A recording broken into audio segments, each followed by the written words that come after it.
semua sahabat mikrobiologi.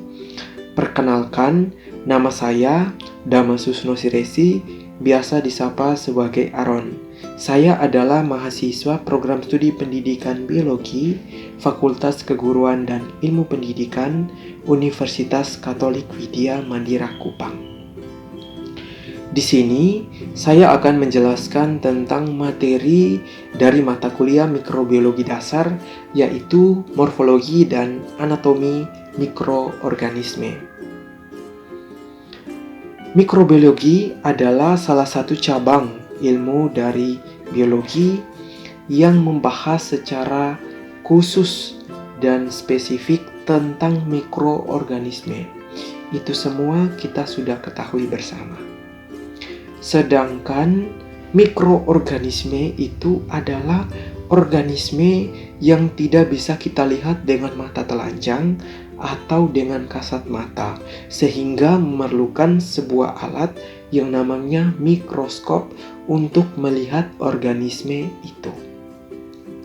Nah, teman-teman, di sini saya sudah menuliskan bagian-bagian yang akan kita pelajari. Yang pertama tentang morfologi mikroorganisme. Yang akan kita pelajari yang pertama yaitu tentang sel sebagai satuan dasar kehidupan. Yang kedua, bentuk dan susunan dari mikroorganisme. Dan yang ketiga, ukuran mikroorganisme. Sedangkan berkaitan dengan anatomi mikroorganisme, kita akan mempelajari tentang struktur sel mikroorganisme. Teman-teman, harus kita ketahui bersama bahwa morfologi itu kita mempelajari secara khusus tentang bagian luar atau struktur luar dari mikroorganisme. Sedangkan anatomi itu kita mempelajari tentang bagian dalam atau organel-organel di dalam sel mikroorganisme beserta fungsinya. Nah, kita akan membahas tentang morfologi mikroorganisme lebih dulu. Yang kita bahas yang pertama yaitu sel sebagai satuan dasar kehidupan. Teman-teman semua, sudah kita ketahui bahwa sel itu adalah unit terkecil penyusun tubuh makhluk hidup. Atau dengan pengertian lainnya yaitu sel adalah unit struktural dan fungsional penyusun tubuh makhluk hidup. Nah, di dalam dunia mikroorganisme itu sendiri, kebanyakan mikroorganisme itu memiliki sel yang bersifat uniseluler atau bersel satu. Kita sudah ketahui bahwa sel itu ada yang bersifat multiseluler dan ada juga yang bersifat uniseluler.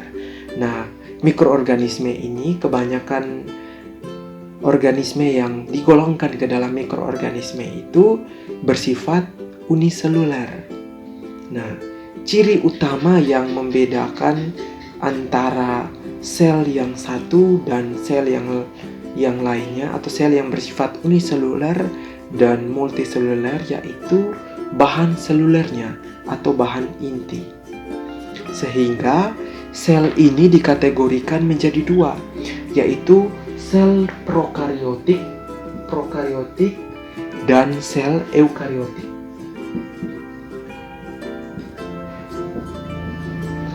Nah, yang berikut kita akan mempelajari tentang bentuk dan susunan dari mikroorganisme. Bentuk umum dari mikroorganisme sendiri adalah bersifat uniseluler atau bersel satu. Yang pertama kita akan mempelajari tentang bakteri. Bakteri ini merupakan mikroorganisme yang bersifat uniseluler dan termasuk atau digolongkan ke dalam organisme yang prokariotik. Nah, bakteri ini ada yang berbentuk seperti bola atau yang kita sebut dengan kokus, ada juga yang berbentuk seperti batang atau yang disebut dengan basil, dan ada juga yang berbentuk seperti spiral atau yang kita sebut dengan rantai. Yang kedua, cyanobacteria. Cyanobacteria ini merupakan bakteri yang mengandung atau memiliki pigmen klorofil di dalam tubuhnya. Cyanobacteria ini bersifat uniselular dan termasuk di dalam organisme sel prokariotik. Yang ketiga, fungi. Fungi ini adalah organisme eukariotik yang tidak berklorofil atau tidak memiliki pigmen klorofil. Dinding sel dari fungi ini juga kaku. Yang keempat, protozoa. Protozoa ini merupakan protista eukariotik yang bersifat uniselular atau bersel satu. Yang kelima, alga. Alga ini adalah tumbuhan yang biasanya hidup di lingkungan yang bersifat basah. Dia kebanyakan hidup di laut, ada juga yang di danau, dan ada juga yang di pesisir pantai. Nah, alga ini mempunyai klorofil atau memiliki pigmen klorofil dan digolongkan ke dalam protista eukariotik. Yang berikut, virus. Virus merupakan mikroorganisme yang bersifat uniselular, sehingga ia digolongkan ke dalam organisme sel prokariotik. Virus ini memiliki seutas asam nukleat, baik itu DNA maupun RNA. Nah, teman-teman, sebelum kita lanjut ke materi yang berikutnya, karena di sini kita mempelajari tentang virus, saya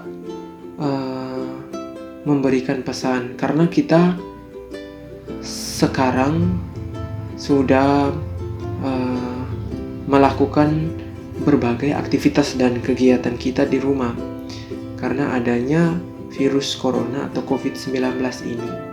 Virus ini kita tidak bisa lihat dengan kasat mata. Tidak seperti penyakit-penyakit lain yang bisa kita lihat dengan kasat mata, ataupun ada penyakit tertentu yang disebabkan oleh mikroorganisme yang sama dengan virus ini. Tapi perlu kita pahami bersama bahwa himbauan dan anjuran-anjuran kesehatan yang dari pemerintah perlu kita lakukan dan kita taati, karena ini sangat penting untuk menjaga kesehatan dan kehidupan kita selanjutnya. Nah, ini hanya sebagai selingan yang memberikan pesan kepada kita mengenai pentingnya untuk menjaga kesehatan, terutama dari serangan penyakit-penyakit yang berasal dari mikroorganisme yang membuat kita merasa rugi. Ada juga mikroorganisme yang berikut kita akan mempelajari tentang bentuk dan susunan dari mikroorganisme. Bentuk umum dari mikroorganisme sendiri adalah bersifat uniselular atau bersel satu. Yang pertama kita akan mempelajari tentang bakteri. Bakteri ini merupakan mikroorganisme yang bersifat uniselular dan termasuk atau digolongkan ke dalam organisme yang prokariotik. Nah, bakteri ini ada yang berbentuk seperti bola atau yang kita sebut dengan kokus. Ada juga yang berbentuk seperti batang atau yang disebut dengan basil, dan ada juga yang berbentuk seperti spiral atau yang kita sebut dengan rantai. Yang kedua, cyanobacteria. Cyanobacteria ini merupakan bakteri yang mengandung atau memiliki pigmen klorofil di dalam tubuhnya. Cyanobacteria ini bersifat uniselular dan termasuk di dalam organisme sel prokariotik. Yang ketiga, fungi. Fungi ini adalah organisme eukariotik yang tidak berklorofil atau tidak memiliki pigmen klorofil. Dinding sel dari fungi ini juga kaku. Yang keempat, protozoa. Protozoa ini merupakan protista eukariotik. Dia bersifat uniseluler atau bersel satu. Yang kelima, alga. Alga ini adalah tumbuhan yang biasanya hidup di lingkungan yang bersifat basah. Dia kebanyakan hidup di laut, ada juga yang di danau, dan ada juga yang di pesisir pantai. Nah, alga ini mempunyai klorofil atau memiliki pigmen klorofil dan digolongkan ke dalam protista eukariotik. Yang berikut, virus. Virus merupakan mikroorganisme yang bersifat uniseluler, sehingga ia digolongkan ke dalam organisme sel prokariotik. Virus ini memiliki seutas asam nukleat, baik itu DNA maupun RNA. Nah, teman-teman, sebelum kita lanjut ke materi yang berikutnya, karena di sini kita mempelajari tentang virus, saya memberikan pesan karena kita sekarang sudah melakukan berbagai aktivitas dan kegiatan kita di rumah karena adanya virus corona atau COVID-19 ini. Virus ini kita tidak bisa lihat dengan kasat mata, tidak seperti penyakit-penyakit lain yang bisa kita lihat dengan kasat mata, ataupun ada penyakit tertentu yang disebabkan oleh mikroorganisme yang sama dengan virus ini. Tapi perlu kita pahami bersama bahwa himbauan dan anjuran-anjuran kesehatan yang dari pemerintah perlu kita lakukan dan kita taati, karena ini sangat penting untuk menjaga kesehatan dan kehidupan kita selanjutnya. Ini hanya sebagai selingan yang memberikan pesan kepada kita mengenai pentingnya untuk menjaga kesehatan, terutama dari serangan penyakit-penyakit yang berasal dari mikroorganisme yang membuat kita merasa rugi. Ada juga mikroorganisme yang berikut kita akan mempelajari tentang bentuk dan susunan dari mikroorganisme. Bentuk umum dari mikroorganisme sendiri adalah bersifat uniseluler atau bersel satu. Yang pertama kita akan mempelajari tentang bakteri. Bakteri ini merupakan mikroorganisme yang bersifat uniseluler dan termasuk atau digolongkan ke dalam organisme yang prokariotik. Nah, bakteri ini ada yang berbentuk seperti bola atau yang kita sebut dengan kokus, ada juga yang berbentuk seperti batang atau yang disebut dengan basil, dan ada juga yang berbentuk seperti spiral atau yang kita sebut dengan rantai. Yang kedua, cyanobacteria. Cyanobacteria ini merupakan bakteri yang mengandung atau memiliki pigmen klorofil di dalam tubuhnya. Cyanobacteria ini bersifat uniseluler dan termasuk di dalam organisme sel prokariotik. Yang ketiga, fungi. Fungi ini adalah organisme eukariotik yang tidak berklorofil atau tidak memiliki pigmen klorofil. Dinding sel dari fungi ini juga kaku. Yang keempat, protozoa. Protozoa ini merupakan protista eukariotik yang bersifat uniseluler atau bersel satu. Yang kelima, alga. Alga ini adalah tumbuhan yang biasanya hidup di lingkungan yang bersifat basah. Dia kebanyakan hidup di laut, ada juga yang di danau, dan ada juga yang di pesisir pantai. Nah, alga ini mempunyai klorofil atau memiliki pigmen klorofil dan digolongkan ke dalam protista eukariotik. Yang berikut virus. Virus merupakan mikroorganisme yang bersifat uniseluler, sehingga ia digolongkan ke dalam organisme sel prokariotik. Virus ini memiliki seutas asam nukleat, baik itu DNA maupun RNA. Nah, teman-teman, sebelum kita lanjut ke materi yang berikutnya, karena di sini kita mempelajari tentang virus, saya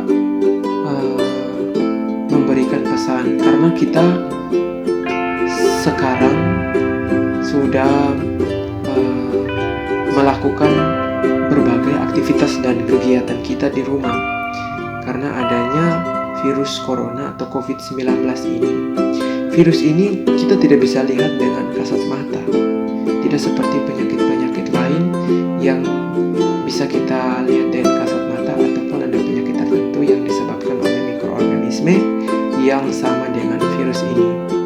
Tapi perlu kita pahami bersama bahwa himbauan dan anjuran-anjuran kesehatan yang dari pemerintah perlu kita lakukan dan kita taati, karena ini sangat penting untuk menjaga kesehatan dan kehidupan kita selanjutnya. Ini hanya sebagai selingan yang memberikan pesan kepada kita mengenai pentingnya untuk menjaga kesehatan, terutama dari serangan penyakit-penyakit yang berasal dari mikroorganisme yang membuat kita merasa rugi. Ada juga mikroorganisme yang berikut kita akan mempelajari tentang bentuk dan susunan dari mikroorganisme. Bentuk umum dari mikroorganisme sendiri adalah bersifat uniseluler atau bersel satu. Yang pertama kita akan mempelajari tentang bakteri. Bakteri ini merupakan mikroorganisme yang bersifat uniseluler dan termasuk atau digolongkan ke dalam organisme yang prokariotik. Nah, bakteri ini ada yang berbentuk seperti bola atau yang kita sebut dengan kokus, ada juga yang berbentuk seperti batang atau yang disebut dengan basil, dan ada juga yang berbentuk seperti spiral atau yang kita sebut dengan rantai. Yang kedua, cyanobacteria. Cyanobacteria ini merupakan bakteri yang mengandung atau memiliki pigmen klorofil di dalam tubuhnya. Nah, cyanobacteria ini bersifat uniseluler dan termasuk di dalam organisme sel prokariotik. Yang ketiga, fungi. Fungi ini adalah organisme eukariotik yang tidak berklorofil atau tidak memiliki pigmen klorofil. Dinding sel dari fungi ini juga kaku. Yang keempat, protozoa. Protozoa ini merupakan protista eukariotik yang bersifat uniseluler atau bersel satu. Yang kelima, alga. Alga ini adalah tumbuhan yang biasanya hidup di lingkungan yang bersifat basah. Dia kebanyakan hidup di laut, ada juga yang di danau, dan ada juga yang di pesisir pantai. Nah, alga ini mempunyai klorofil atau memiliki pigmen klorofil dan digolongkan ke dalam protista eukariotik. Yang berikut, virus. Virus merupakan mikroorganisme yang bersifat uniseluler, sehingga ia digolongkan ke dalam organisme sel prokariotik. Virus ini memiliki seutas asam nukleat, baik itu DNA maupun RNA. Nah, teman-teman, sebelum kita lanjut ke materi yang berikutnya, karena di sini kita mempelajari tentang virus, saya memberikan pesan, karena kita sekarang sudah melakukan berbagai aktivitas dan kegiatan kita di rumah karena adanya virus corona atau COVID-19 ini. Virus ini kita tidak bisa lihat dengan kasat mata. Tidak seperti penyakit-penyakit lain yang bisa kita lihat dengan kasat mata, ataupun ada penyakit tertentu yang disebabkan oleh mikroorganisme yang sama dengan virus ini. Tapi perlu kita pahami bersama bahwa himbauan dan anjuran-anjuran kesehatan yang dari pemerintah perlu kita lakukan dan kita taati, karena ini sangat penting untuk menjaga kesehatan dan kehidupan kita selanjutnya. Ini hanya sebagai selingan yang memberikan pesan kepada kita mengenai pentingnya untuk menjaga kesehatan, terutama dari serangan penyakit-penyakit yang berasal dari mikroorganisme yang membuat kita merasa rugi. Ada juga mikroorganisme yang bisa dimanfaatkan, terutama bakteri-bakteri yang bisa berperan dalam proses pembuatan tempe, itu Rhizopus oryzae, itu salah satu contohnya. Yang berikut kita lanjut tentang materi ukuran sel.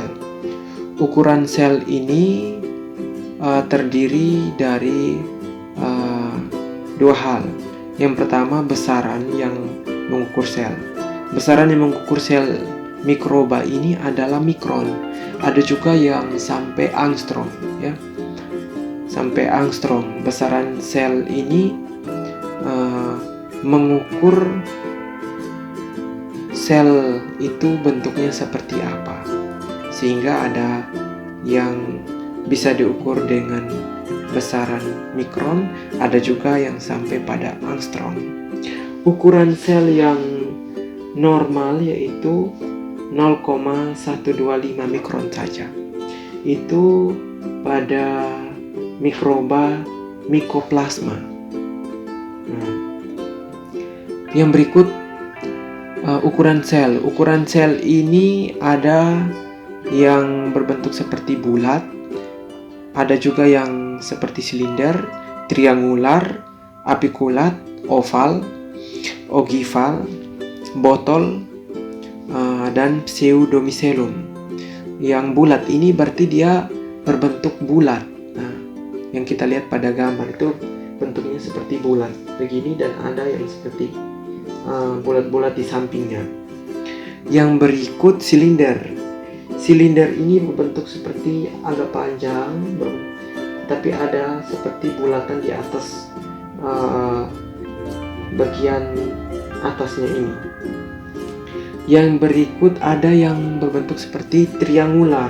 Triangular ini berarti dia seperti ini, seperti bintang laut begini, tetapi hanya tiga sisi, dan ada bulatan kecil di dua sisinya. Ada juga yang berbentuk apikulat. Apikulat ini bentuknya seperti ini, panjang begini dan langsung naik seperti ini. Nah, ini apikulat. Yang berikut ada yang bentuk oval. Oval ini seperti ini. Pada gambar seperti ini. Nah, ada juga yang berbentuk begini. Ini adalah ogival. Dan ada juga yang berbentuk seperti botol. Botol seperti biasa, botol. Nah, ini botol. Bentuk seperti botol ini. Dan ada juga yang berbentuk seperti pseudomycelium. Pseudomycelium ini bentuknya seperti rantai yang bergerigi. Dia bentuknya seperti rantai begini bergerigi. Bulatan-bulatan kecil dari ketiga sisi.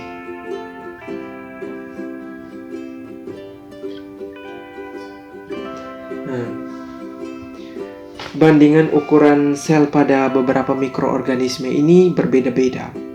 Sehingga organisme ada yang ukuran selnya bulat, ada yang silinder, ada yang triangular, apikulat, oval, ogival, botol, dan pseudomicellum. Selanjutnya, kita akan mempelajari tentang anatomi mikroorganisme. Anatomi ini adalah mempelajari tentang struktur dalam atau kita mempelajari tentang organel yang ada di dalam tubuh, ya, tubuh sel, terutama tubuh mikroorganisme. Tetapi sebelumnya kita harus ketahui bahwa di dalam kehidupan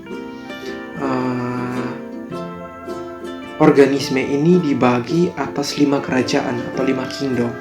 Yang pertama yaitu kingdom Plantae, yang kedua Animalia, yang ketiga Protista, yang keempat Fungi, dan yang kelima adalah Monera.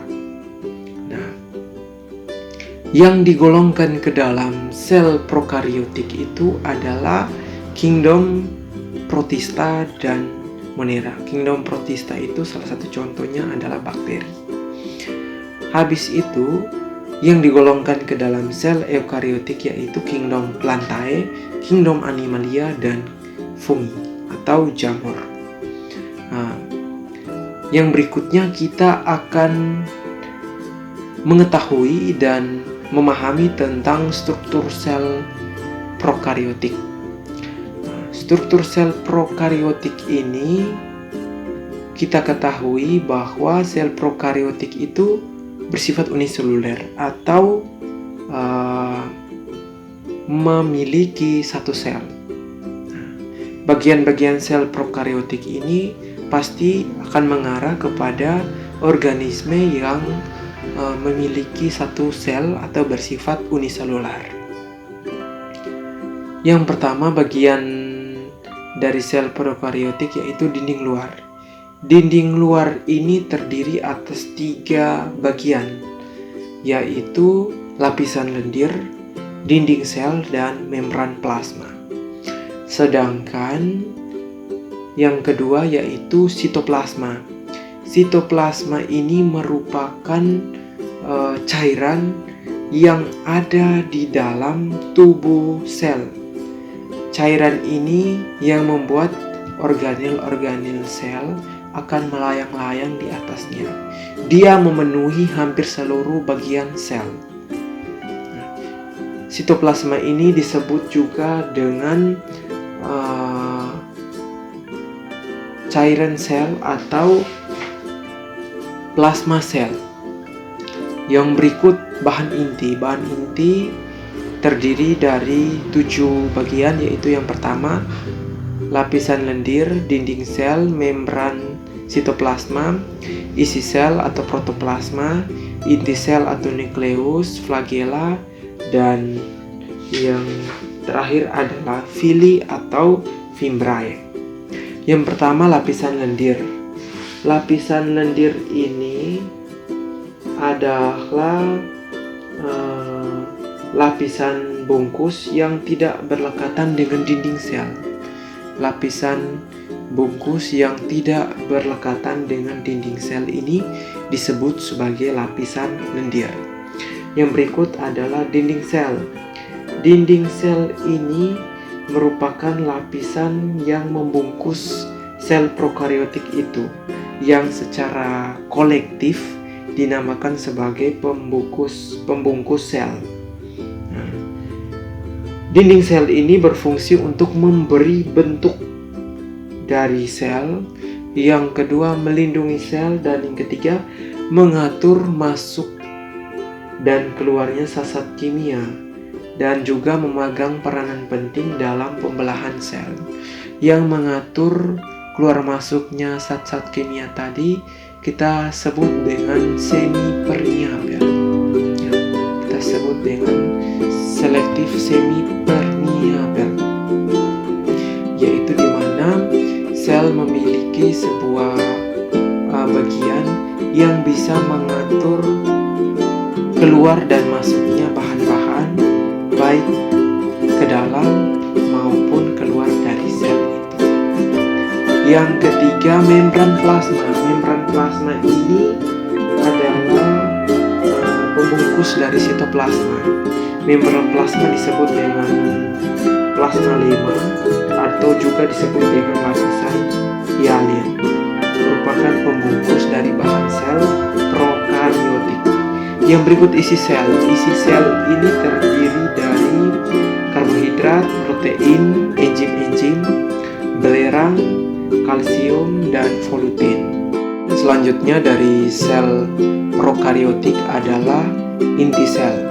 Inti sel ini atau yang kita sebut dengan nukleus adalah bagian yang paling penting di dalam tubuh sel karena fungsinya adalah untuk mengatur seluruh aktivitas ataupun kegiatan yang berlangsung di dalam sel. Kalau pada tubuh manusia itu contohnya seperti otak. Nah, kalau digambarkan nukleus ini bentuknya seperti titik kecil dengan bulatan di sekitarnya dan terletak paling tengah dari badan sel. Dia letaknya seperti ini kalau pada gambar. Yang berikut adalah flagel. Flagel ini bentuknya seperti ekor.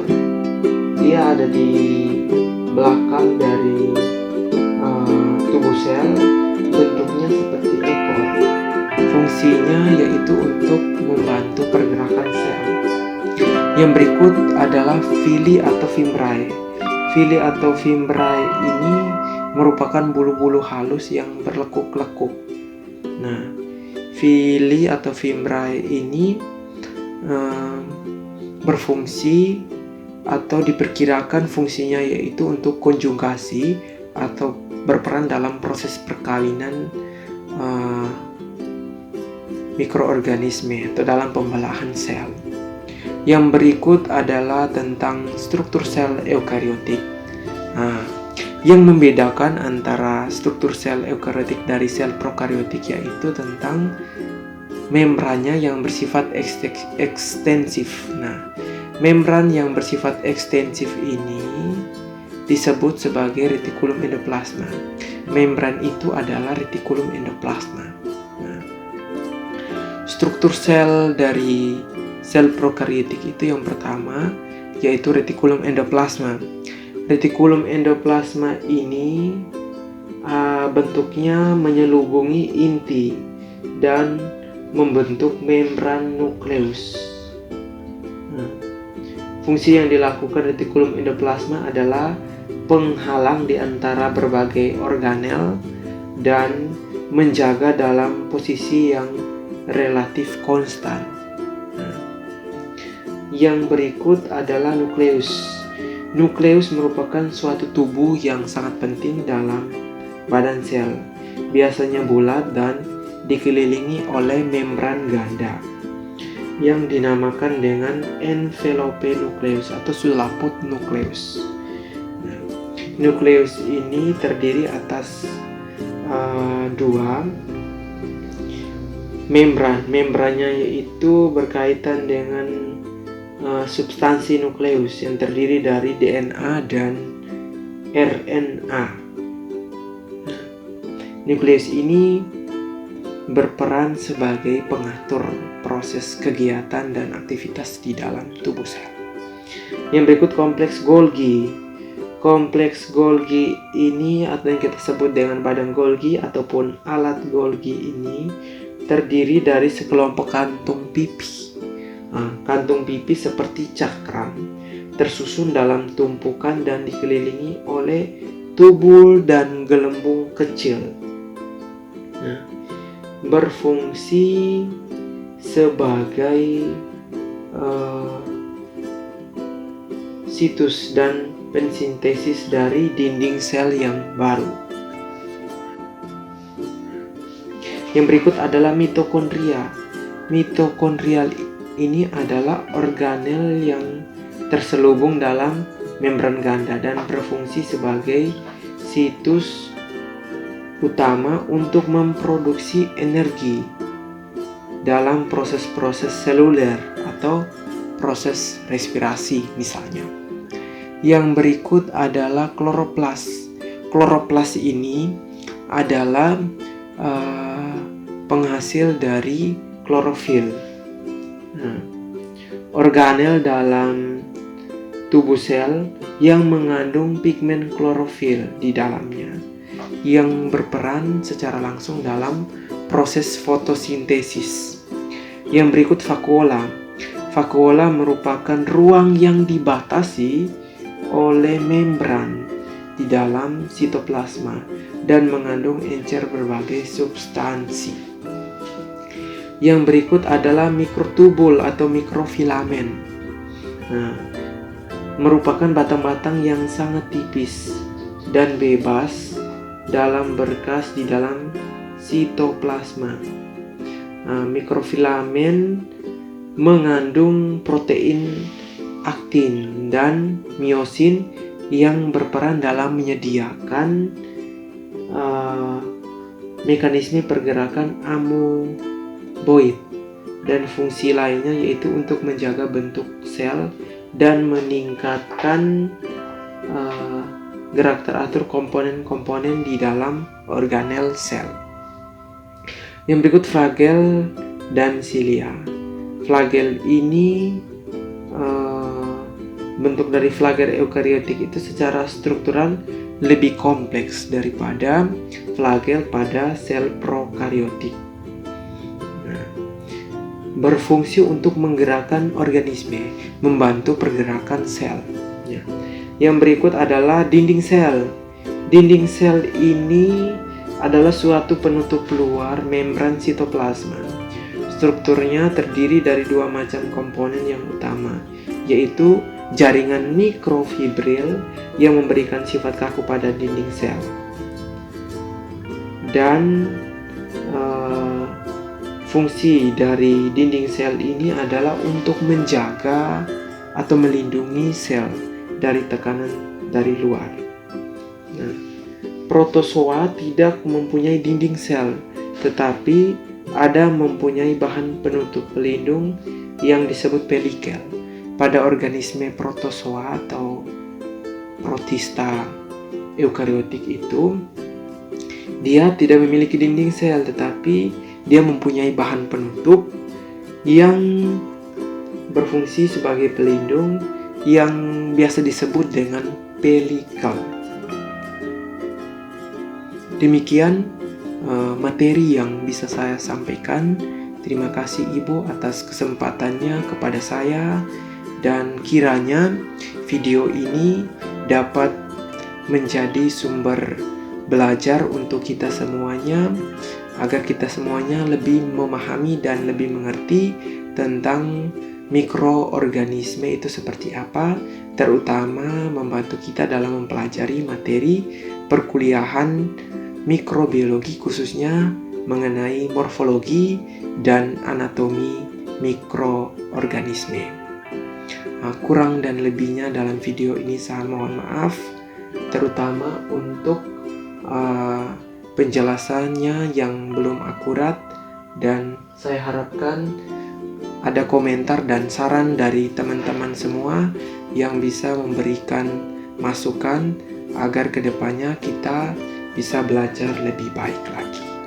Terima kasih dan salam semangat selalu. Selamat untuk berjuang demi masa depan kita yang lebih baik.